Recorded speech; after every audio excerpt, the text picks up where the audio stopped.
Test de Rhin et test de Weber. Alors, je vous parie ce que vous voulez que 80% des étudiants qui قراو الكور تاع les surdités ou là وصلوا لهاد la partie, ils étaient comme ça. Mais ne vous inquiétez pas, on est là pour y remédier. Ou quand je vais commencer à expliquer, je vais parler bzaf bdaja, haka كاع الناس تفهمني, ça va être vraiment très très clair. Alors le test de Rhin et le test de Weber sont des tests à l'acoumétrie. Donc ce sont des examens qualitatifs de l'audition, donc qui vont permettre de faire le diagnostic rapide تاع le type de la surdité اللي راها عند هاد le patient. نستعملوا فيها le diapason. Donc le diapason c'est un outil métallique, ها هو درت لكم un petit schéma. Donc il existe en plusieurs fréquences et il émet des vibrations. Pour l'utiliser, on va devoir le faire sonner. Et pour le faire sonner, il suffit de pincer les extrémités les unes contre les autres et ça va émettre des vibrations. Mais قبل ما نبداو في les tests, j'aimerais vraiment revenir sur un petit point. Donc le type de surdité. On a des surdités de perception et des surdités de transmission.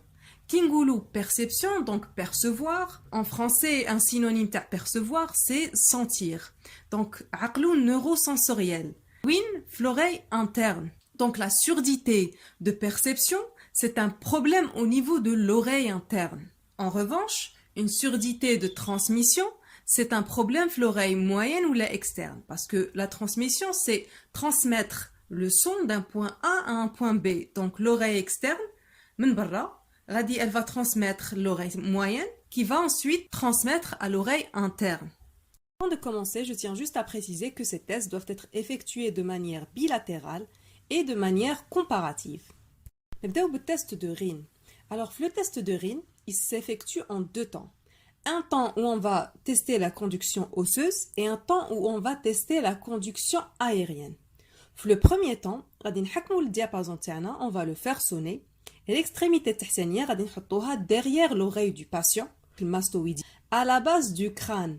Et c'est l'os qui va transmettre les vibrations du diapason jusqu'à l'oreille interne. Donc c'est comme si on était en train de dire à l'oreille externe et à l'oreille moyenne, on va tester l'oreille à la source. Donc on va tester l'oreille interne. Donc si le patient de manière naqsa ou c'est qu'il a un problème au niveau de l'oreille interne. Donc il présente une surdité de perception. En revanche, pour le deuxième temps du test de Rhin,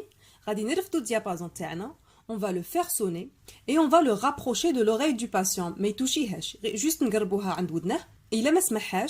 ça veut dire qu'il a un problème au niveau soit de l'oreille externe, soit de l'oreille moyenne. Donc, il présente une surdité de transmission.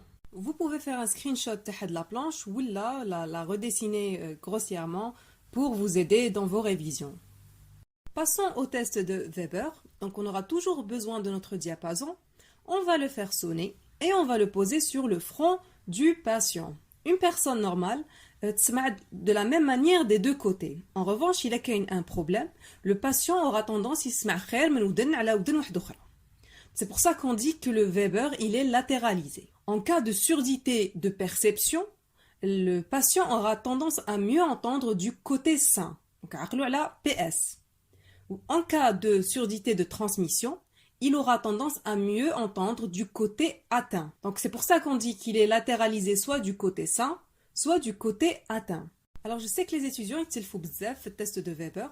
Pour vous en souvenir, Weber, PS. Donc PS comme pour PlayStation. Donc TA, surdité de transmission latéralisée du côté atteint, surdité de perception latéralisée du côté sain. Normalement, comme ça c'est plus simple et c'est plus facile à comprendre. À ce niveau, je pense que vous devez bien comprendre les tests et ça va vous faciliter l'apprentissage de vos cours à les surdités. Si vous avez des questions, n'hésitez pas à nous les laisser en commentaire. Je vous invite à vous abonner à la chaîne et à activer la cloche pour ne rater aucune nouvelle vidéo. Nous sommes également sur Instagram.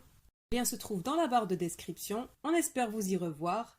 À très bientôt pour une nouvelle vidéo Révisimed.